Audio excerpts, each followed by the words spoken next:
Hi, this is Ron Campbell again.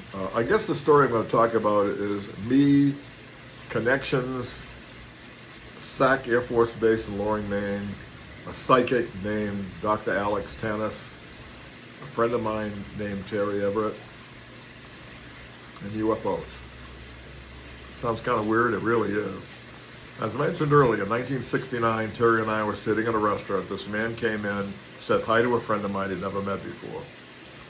Terry asked me, and I said, I think that's Dr. Alex Tanis. I had never met this man before.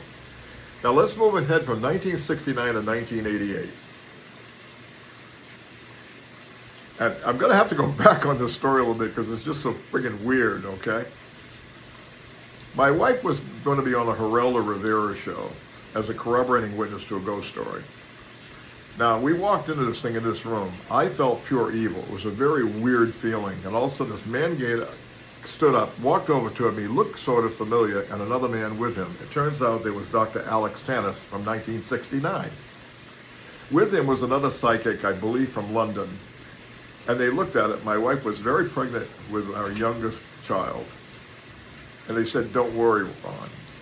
We put a protective shield around your son. We did not know at that time that Max was a boy.